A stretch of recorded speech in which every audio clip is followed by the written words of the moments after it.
How's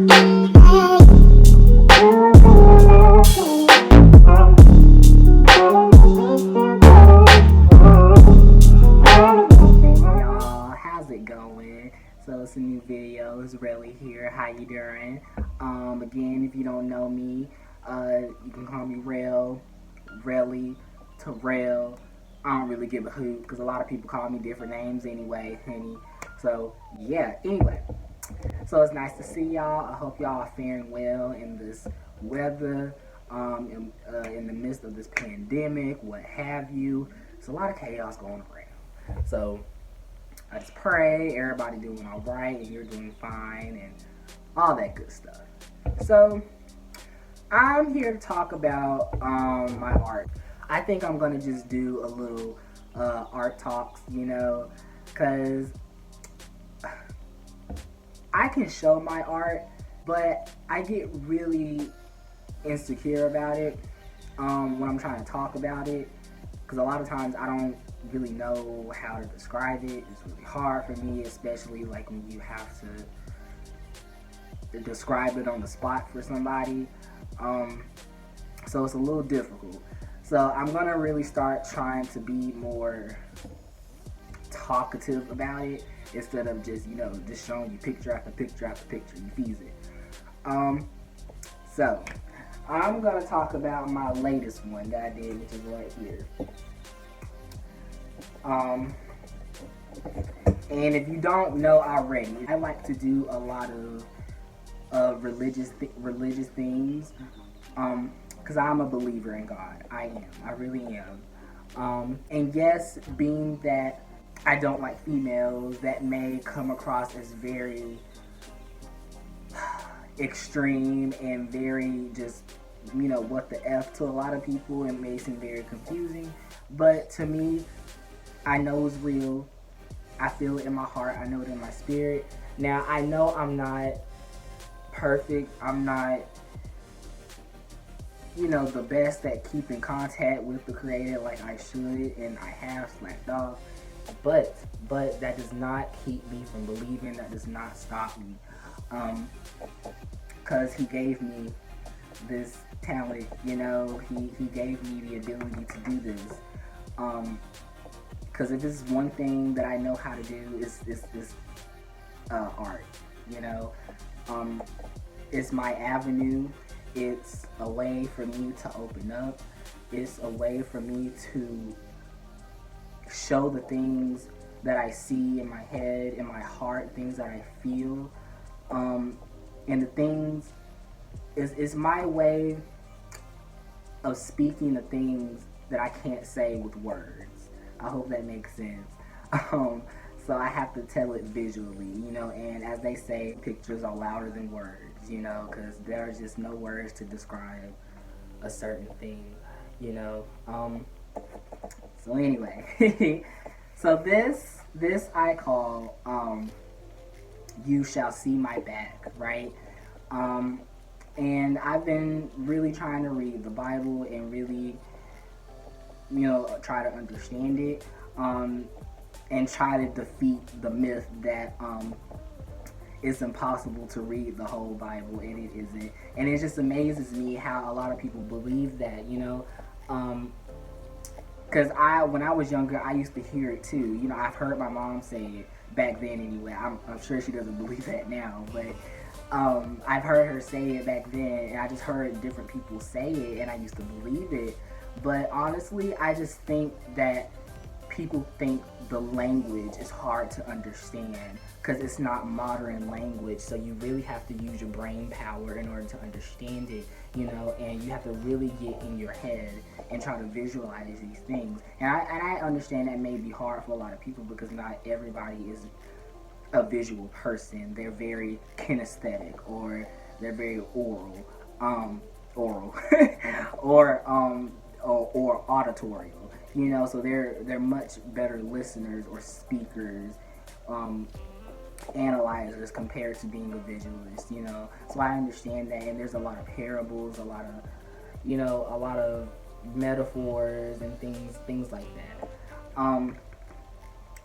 So what I decided to do with this one, because sometimes I just have these really specific images in my head that pertain to the Bible, and I just feel in my heart that I need to draw it, that I need to paint it, how I see it, how I would interpret it, because I really just want to step out into a new way of seeing the spiritual things. Cause I posted it before, on Facebook, that it's really just strange to me that a lot of spiritual work, a lot of religious centered work features a lot of white people. And I don't mean to say that in a way where, I just dislike white people and this and that, because I don't. I really don't.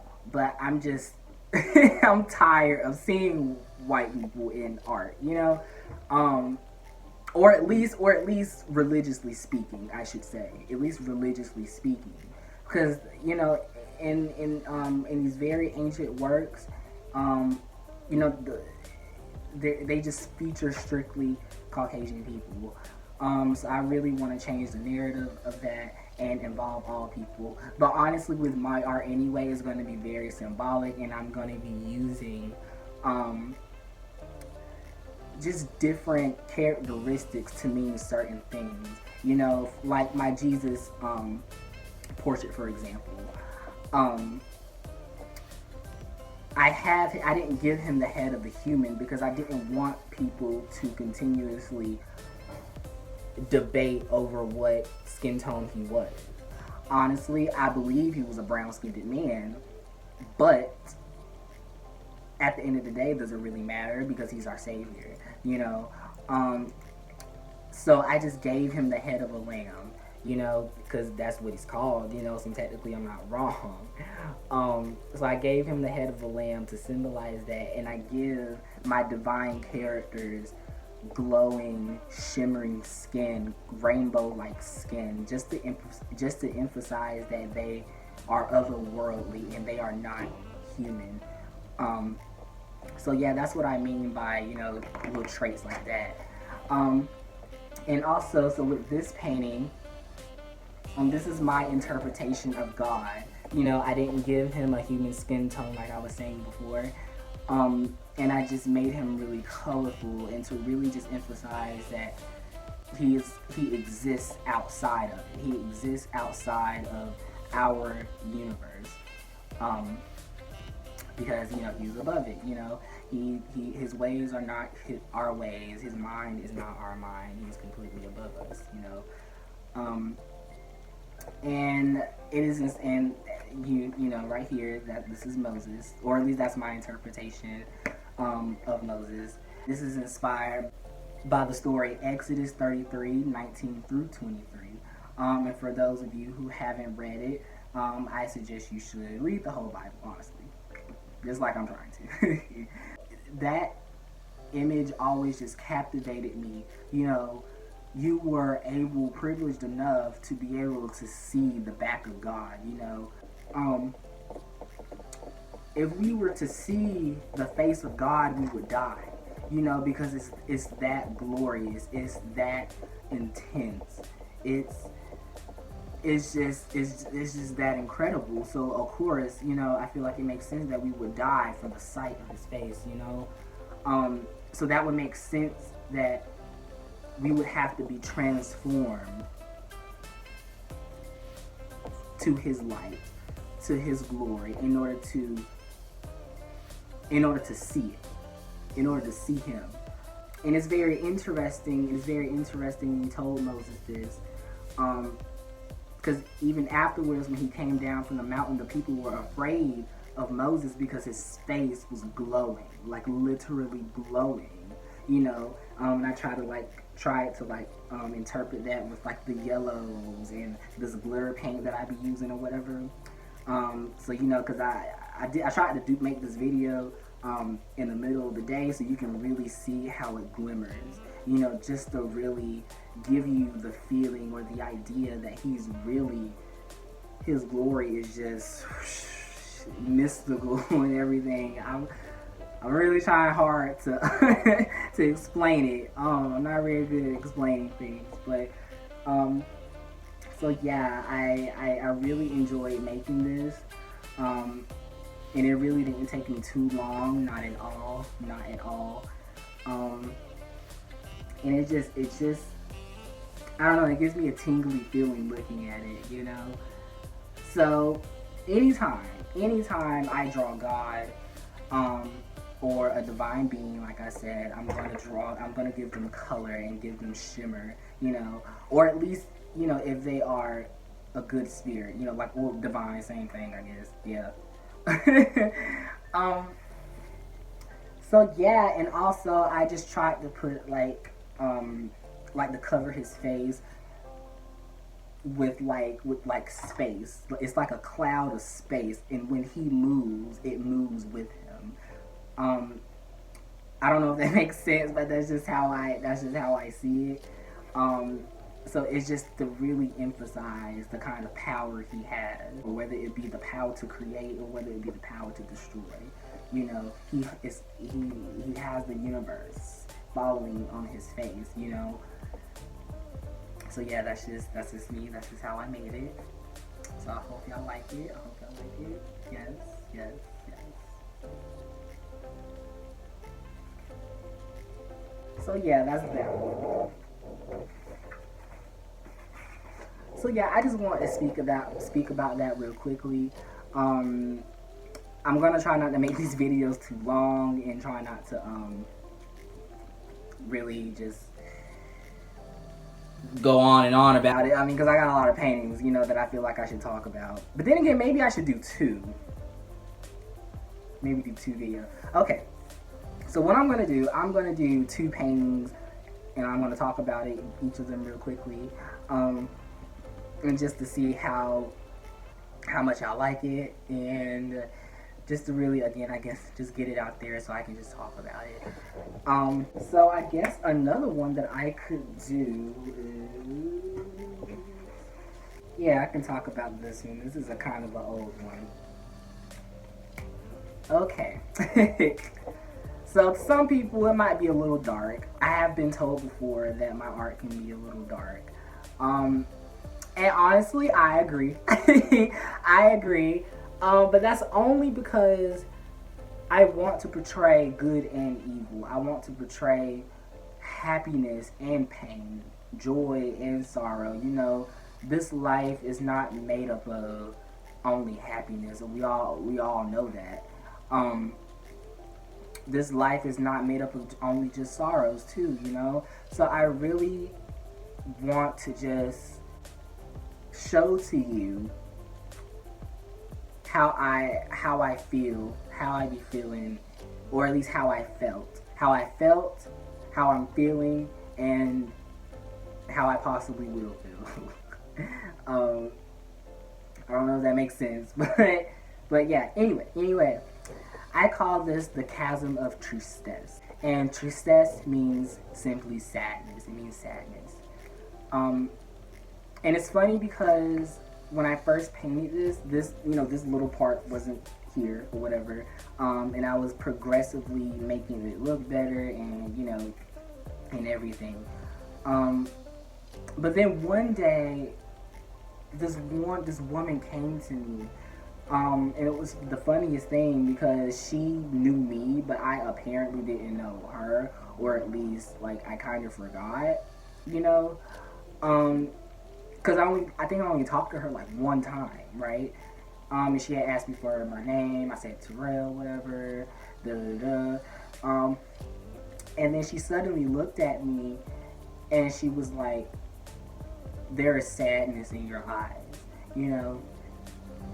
And at the time, I sat, you know, in that conversation, I thought about it real quickly. I was like, honestly, she's pretty right.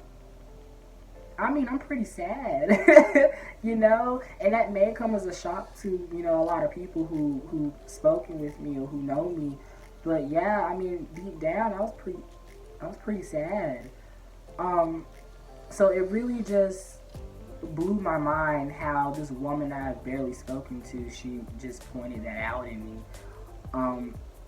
So I really believe that she was almost like God was speaking through her to me, you know. And I've had so many instances of that happen to me, where God speaks through other people to me, you know. And I'm sure other people have in the faith have experienced that as well. You know, it's an amazing feeling. Um, and you know, she basically just told me at the end of the conversation, after she said these wonderful, beautiful things to me, she just said, "Do not let anybody take away your joy or your peace." And baby, I live by that now, for real, you know, because that's the truth. That hit so hard in my heart. Um, so this is really just a snapshot of that moment, you know. And as you can see, it says this is just kind of mirroring her words, but I said it in a different way, you know, just to be poetic, you know. There is a chasm of tristesse in your eyes, you know. And basically, this character, he's seeing the world through these rosy glasses and everything. He's trying to be happy. He's being happy, but at the same time, the rose is coming out his eye, and there is pain. There is pain. There is blood coming, you know, because deep down he is in pain, you know, and he has a very broad mind, you know, is all in space and everything, you know. So that's basically what this means to me. Is very personal. A lot of my works are very personal, to be honest. Because like I said, I paint what I feel in my heart, and I see it, and then I just gotta manifest it, you know. And it makes me feel so liberated and happy when I can be able to create something, and it ends up inspiring other people, and it makes them feel good.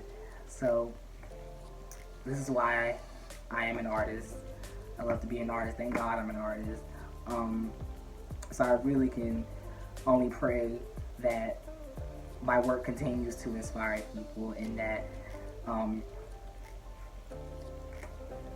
you know, it'll settle in their heart. It'll settle in their spirit, you know, and lift their souls.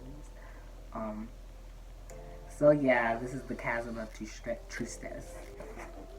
So yeah, that was it, y'all. Cause this video is getting kind of long, so just leave it there, and y'all watch out for another art talk video or whatever, you know. So thank y'all so much for tuning in. I appreciate y'all. Tell your friends, tell your mamas, tell your papas, tell everybody about it. Come see me, come subscribe, like this video, please, like it all, you know. And yeah, I shall be back another time, y'all. So y'all be blessed, y'all be careful or whatever. Bye, y'all.